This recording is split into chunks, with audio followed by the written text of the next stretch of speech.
ചട്ടപ്രകാരമല്ല ഈ ചോദ്യമെന്ന കാര്യം speaker ruling നൽകിയിട്ടുണ്ട്. ഒന്ന് ഈ കേന്ദ്രത്തിനെതിരെ വളരെ ഗുരുതരമായ ഒരു പ്രമേയം കേരളം ഒറ്റക്കെട്ടായി നിൽക്കേണ്ട ഒരു ദിവസം തന്നെ ഇങ്ങനെ സഭ ബഹിഷ്കരിക്കാൻ ഈ പുകമറ സൃഷ്ടിക്കാൻ വേണ്ടിയാണ് പ്രതിപക്ഷം ചെയ്യുന്നതെന്നാണ് പറഞ്ഞത്. രണ്ട് ചോദ്യം ചോദിച്ചു. ആദ്യത്തെ ചോദ്യം, ഒരു റൂളിന്റെ വയലേഷനും ഇല്ല. എങ്ങനെ റൂളിന്റെ വയലേഷൻ വരുന്നത്? റൂളിന്റെ വയലേഷൻ വരുന്നത് എങ്ങനെ?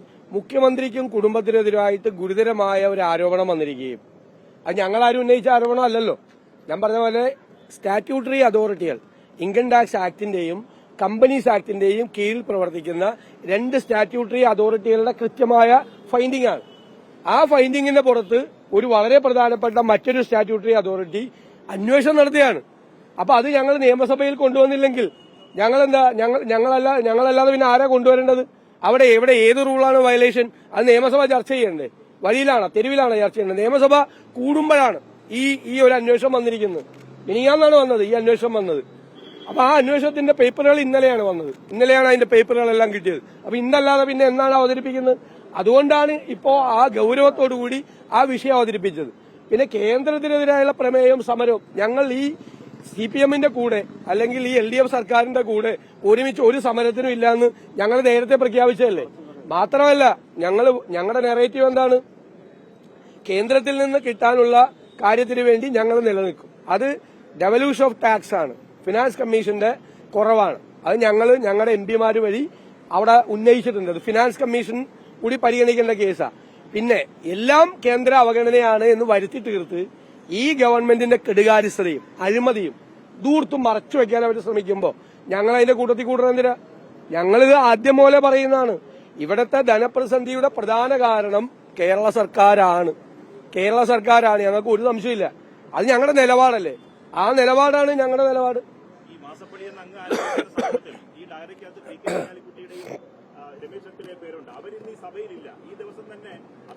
രമേശ് ചെന്നിത്തല സഭയിൽ ഉണ്ടായിരുന്നു. കുഞ്ഞാലിക്കുട്ടി സാഹിബ് നേരത്തെ ഒരു ആവശ്യമായിട്ട് നേരത്തെ തന്നെ പോയിരുന്നതാണ് ഇവിടുന്ന്. അവര് അതിന് മറുപടിയും പറഞ്ഞല്ലോ. മുഖ്യമന്ത്രി മറുപടി പറഞ്ഞിട്ടില്ലല്ലോ ഇതുവരെ. അവര് മറുപടി പറഞ്ഞല്ലോ. കമ്പനികളുടെ കയ്യിൽ നിന്ന് രാഷ്ട്രീയ പാർട്ടികൾ ഡൊണേഷൻ മേടിക്കാൻ എന്താ കുഴപ്പം? രാഷ്ട്രീയ പാർട്ടികൾ ഡൊണേഷൻ മേടിക്കില്ലേ കമ്പനികളിൽ നിന്ന്? അതിനെന്താ കുഴപ്പം? അതല്ലല്ലോ, ഇത് ഡൊണേഷൻ ആണോ എന്നാ പറഞ്ഞ മുഖ്യമന്ത്രി പറ. ഇത് ഡൊണേഷൻ ആയിരുന്നു. മുഖ്യമന്ത്രി എന്നുള്ള നിലയിൽ അല്ലെങ്കിൽ പാർട്ടി പോളിറ്റ് ബ്യൂറോ അംഗം എന്നുള്ള നിലയിൽ മുഖ്യമന്ത്രി വാങ്ങിച്ചത് ഡൊണേഷൻ ആയിരുന്നു എന്ന് പറ. അത് മുഖ്യമന്ത്രിയുടെ അക്കൌണ്ടിലേക്ക് അല്ലല്ലോ പൈസ വന്നിരിക്കുന്നത്. മകളുടെ അക്കൌണ്ടിലേക്കും മകളുടെ കമ്പനിയുടെ അക്കൌണ്ടിലേക്കാണ് വന്നിരിക്കുന്നത്. അപ്പൊ അതും മറ്റേതും തമ്മിൽ എങ്ങനെ താരതമ്യപ്പെടുത്തുന്നത്? കമ്പനികളിൽ നിന്ന് രാഷ്ട്രീയ പാർട്ടികൾ കമ്പനികളിൽ നിന്ന് സ്ഥാപനങ്ങളിൽ നിന്ന് ഡൊണേഷൻ മേടിക്കില്ലേ? മേടിക്കാൻ പാടില്ലേ?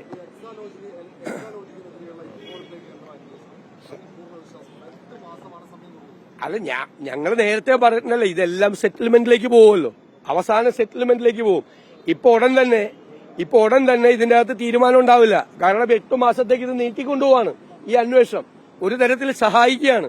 ഞങ്ങൾ വേറെ നിയമ നടപടികൾ അന്വേഷിക്കുകയാണ് ഇത് സംബന്ധിച്ച്.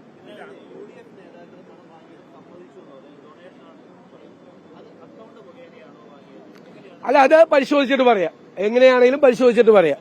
അവര് വാങ്ങിച്ചിട്ടുണ്ടെങ്കിൽ അക്കൌണ്ട് വഴിയേ വാങ്ങിക്കുള്ളൂ, പാർട്ടിയുടെ അക്കൌണ്ട് വഴിയേ വാങ്ങിക്കുള്ളൂ. പക്ഷെ അവര് വാങ്ങിച്ചെന്ന് സമ്മതിച്ചല്ലോ. എല്ലാ രാഷ്ട്രീയ പാർട്ടികളും അവരെയാണ് ഞങ്ങൾ ചുമതലപ്പെടുത്തിയിരുന്നത്. എല്ലാ രാഷ്ട്രീയ പാർട്ടികളും സ്ഥാപനങ്ങളിൽ നിന്നും വ്യക്തികളിൽ നിന്നും പണം ശേഖരിക്കും. സംഭാവന മുഖ്യമന്ത്രി പറയട്ടെ ഇത് സംഭാവനയായിരുന്നു എന്നൊന്ന് പറയട്ടെ. പറയാൻ ധൈര്യമുണ്ടോ? അല്ലല്ല, അവര് പറഞ്ഞല്ലോ. അവരൊക്കെ അത് വളരെ കൃത്യമായല്ലോ. പണം മേടിക്കുന്നതിൽ എന്താ തെറ്റ്? അത് തെറ്റില്ല. പാർട്ടി അവരെയാണ് ചുമതലപ്പെടുത്തിയിരുന്നത്. പാർട്ടിയുടെ നിർദ്ദേശപ്രകാരമാണ് അവര് പണപ്പിരിവ് നടത്തിയിട്ടുള്ളത്. ഞങ്ങളുടെ അറിവോടുകൂടിയാണ് നടത്തിയിട്ടുള്ളത്. ഒരു കുഴപ്പം ആ കാര്യത്തിലില്ല.